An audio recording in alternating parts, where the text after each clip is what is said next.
Hi guys, Maikeru here. This is my from scratch week and we're starting on day 1 with 0 GP. What this series is all about is how much I can make in 1 week from 0 GP. So I'm going to have absolutely no gear, absolutely no money, and do my best to work my way up to make as much as I can in 7 days. I'll be releasing a video every single day to show my progress of this week. Obviously starting with today with 0 GP and then progressing to try and buy some gear and start farming and whatever I need to do. So let's get into this video. So have you ever had it where you've been hacked or you've lost all your money at the Duel Arena or you got scammed at the Duel Arena or something, being really stupid, and then you're left with 0 GP and you have to rebuild? Well then this series will be perfect for you. I've got nothing left. I've got nothing left. We all get scammed somewhere along the lines and we lose some money, and obviously it's just annoying whenever that happens. As you saw in the previous clip, I got scammed at the Duel Arena a little while ago and it just happens. Sometimes you make mistakes and then you pay the price for it. And then I've had friends that have been hacked from being phished or lured for their bank, stuff like that, and then they've just been left with no money. So this series is kind of like if that happened to you. I know rebuilding is always quite fun, and I know a lot of people when they quit the game, they give away all of their stuff and then 6 months later they come back and they have nothing. So hopefully this type of series can help people make money when they don't have much to start with. Anyway, what I did to start was I pickpocketed some Prif elves in order to get a couple of hard clues and some starting cash. I pickpocketed the ones that would give me the most GP, so the ones like Ironworth and Kadan are great because they give you the super potions. Those super potions sell really well and give you a fair amount of GP. Once I had pickpocketed for around 35-40 minutes, I went to go sell it all on the G and see how much money I had made. I actually managed to make 400k and 5 hard clues, so now it was time to go do those 5 hard clues because I have 400k to buy any of the outfits I needed for them. I got a few emote clues straight off the bat, but buying these items and putting them in my hidey holes really does help, because if I do any more hard clues in the future, I don't have to buy these items again during this series. And I'm going to be doing the hard and elite clues I get from monsters that I'm killing because they're decent GP. So this just helps prepare for the future of this week. Oh no, mistakes were made. I forgot I had to fight double agents. Oh no. Oh no, I have no weapons. Oh, I need to go buy a Sarah sword. I'm already down to 173k because I've already had to buy items for 2 emote clues and now I've just had to buy a weapon. I'm like running out of the only money I have. It feels so inefficient running to the lumberyard. Like, where are my lumberyard tellies? But they're like 10k each. I can't afford them. Oh. Hey, yeah, 618k. I got Zamorak page 4s, 2 of them, so I get to sell those. Actually get to make some money. I got 308k for them. That's not actually that bad. I've got 560k cash stack again. Hey look, I need to spend more money on a diamond ring and an amulet of power. It's another 5k. I guess you're guaranteed to always have like one of those really bad rewards. It's 120k. Hey, I got 2 costume skipping tickets. 650k. I think they sell for a little bit less than that. That glue was 124k. I'm going to re-roll it. Yeah, I got a magic combo, so 400k. Hey, I got a fortunate component. I got a Gothic stole, so I get to sell that as well. Should take my cash tag maybe nearly 2.5 mil. Now it was time I did a daily run, which gives me a fair amount of GP off the bat. I went to both Baby Yaga's magic shop and the magic shop in the Void Knight outpost, and I bought all 4 elemental runes from both of these shops. These elemental runes were then used on Viswax. Obviously, I could only use the 4 elemental runes that I bought. I couldn't get any higher than 71 Viswax, and then that was without using the fires, which are worth the most money. So I got 71 Viswax with earth, water, and air. This then leads to being about 500 to 600k profit, and then the profit from the fire runes added on top of that. Probably made about 600 to 700k just in the matter of like 3 minutes that it took me to go to these shops and do the Viswax. After selling all of those items, I now have a 3 mil cash stack, which I can then go use for more daily runs. The other daily runs that I did was Crystal Flex Sandstone for Crystal Flasks in Prif, and then I did Red Sandstone in Ooglog for the normal flasks as well. Both of these together gives you 50 potion flasks that you can blow, and then the same with 50 crystal flasks. You can just do that with a glass blowing pipe on your tool belt. Once you've made them into flasks, you can sell them on the GE. I managed to get 400k for the 50 potion flasks and then 65k for the 50 crystal flasks. That means I made nearly 500k just from those. Another really good thing you can do is buy feathers from feather shops. I ended up buying 10,000 feathers and you make around 30 to 35 GP profit per feather. So again, another 300 to 350k in a matter of 5 minutes. Shop runs are really useful. After the feathers, I bought some broad arrowheads. I bought 3,000 from Morvran and 3,000 from Tavali. Probably made around another 150k from those broad arrowheads as well. Another really good daily that makes you money is yak hide. I managed to make 400k in about 10 minutes just running back and forth to the bank buying the yak hide from the shop from Jadit Zo. After doing all of these shop runs, I managed to have over 4 mil cash, which then meant I can do some rune crafting. I bought 20,000 PRS, some Abyssal Titans and a Bando's War Shield. Gonna use these in order to make a lot of money through the Abyss. I also invested in a max cape. The max cape is worth 2.4 mil, so I deposited 2.4 mil in the bank and I'm gonna use the max cape that I have. This is the same as me just purchasing it outright, but I don't have to purchase a second one. With the last part of my money, I bought a demonic skull from the Zamorak mage, so at least when I'm doing my rune crafting and doing natures through the Abyss, I'm going to get a decent amount of experience too.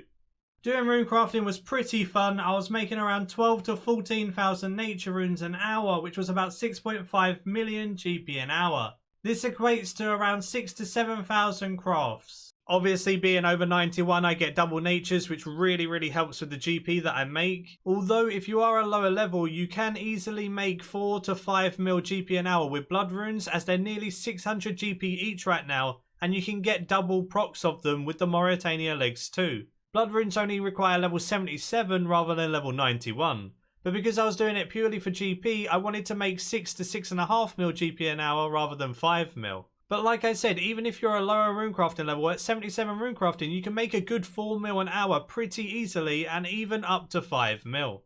The reason why I wear the Wilderness Sword and a shield is so I can use defensive abilities like Resonance, which really does help against PKers, and then I can barge to them and then surge away and they can't even really react in time, so I'm always going to get away. As you can see there, that's exactly what I did, and it's nice and easy to escape them, even if they teleblock you. I hop into the Abyss, right, and I just look over, and in one Abyss spot, there's 3 people. It's just like, obviously some dude's getting crashed or something, but like, Jesus Christ. I bought some runecrafting urns so that I get a little bit more experience while doing the nature runes through the Abyss, as I still want to get a decent XP rate, even though I'm doing this just to make money mostly, just like I did with the Wilderness Skull. I managed to craft my 40,000 nature runes from my 20,000 PRS, so I bought 10,000 more PRS to make it up to 60k natures, so then I can sell them all, and it should give me enough money for all of the gear that I really want to get. Oh, my nature runes sold. Yes, my money. My money's here. Woo. Using up most of my money, I bought an armadillo helm, chest and legs. I bought shadow glaives. I'm using my Silverhawk boots because they're a hybrid pair of boots that don't cost anything for now. Spiky royal van braces, which aren't too much worse than armadillo gloves and only cost 10k. And because I'm doing frost dragons, that's going to mean that I need to make some Searing overloads. Searing overloads are around 70k GP each, so I've put 1.4 mil aside and I've got 20 Searing overloads now. This then will allow me to do frost dragons for quite a while and some QBD later on as well. Just a couple of last finishing touches to my gear. I'm wearing the max cape I bought earlier, and then I've got an Amulet of Glory and a Ring of Fortune. Didn't quite have enough money for an Amulet of Fury. I'm going to aim for an Amulet of Fury and then get a Blood Shard for it as my next upgrade probably, alongside Armadillo gloves and boots. But yeah, the gear's coming along quite nicely, and this is well easily more than enough to do frost dragons with. Just remembered I actually need to buy some prayer pots too, so I'm going to buy 40 of those. The last thing I wanted to do gear-wise, which is very cheap, is buy an ancient book and make it into an illuminated god book and not activate it just for its passive stats. So I bought one of every single ancient page, and then I went to the lighthouse, claimed my book for 5k, added all the pages to the damaged book to make it a ancient book. The stats on an ancient book are pretty bad, but if you go and make it an illuminated god book, you can then get even better stats on it, and it doesn't cost you anything to make it illuminated, and now I get 7 bonus in every single stat and some prayer bonus. The passive bonus while doing any style is going to be helpful, so it's a good investment for like only 500 to 600k. Ancient one doesn't have a good active effect, but the passive is definitely worth 500k. I spent 100k on a Dungeoneering cape so I could teleport directly to the Frost Dragons, which makes it very easy to go there and back, so I can do some flipping while actually at the Frost Dragons once I've made some money from some bones. These Frost Dragons die very quickly, even just with glaives. The Syrian overloads help a lot because obviously you take very little damage, and the overload effect makes the glaives very strong here. You have 100% accuracy, you never miss, and you deal a considerable chunk of damage, especially with stuff like snapshot and rapid fire. So just clearing the Frost Dragons, sending the bones back to the bank with my yak with the winter storage scrolls, and then putting the rest of the bones inside my yak, so then when it's full and I don't have any more summoning points to keep sending bones to the bank, I'll just go bank everything that's in my pack yak and then come back and repeat the process over and over again. I'm not actually going to use the note paper as I'm trying to save as much money as possible, and I feel like this is more money to me, being able to just quickly go to the max guild, chuck everything from my pack yak into the bank and then come back, rather than using 1.5k per bone to note them. Same thing applies with holy overloads. Now that I've got a bit more money, I spent 3 mil on 40 holy overloads as they're about 75k GP each. This will then do me for a good while doing anything that doesn't require super anti-fire. So now I'm stocked up on overloads for a little while. I won't have to spend any more money for a day or two. I went to Beastmaster with some people from the Discord and the clan. It's very easy, even with Shadow Glaives and Armadillo, to be honest. He died very quickly, and I still managed to contribute a fair amount of damage because the accuracy on the glaives is just the same as a Nox. This meant I wasn't missing very often at all with my holy overloads and my glaives. So even though I had bad gear, I still pulled my weight and managed to help the team as much as possible. Now it was time to loot. It was 1.6 mil, so I'm going to re-roll it because I can. 1.2 mil, no! I needed this money!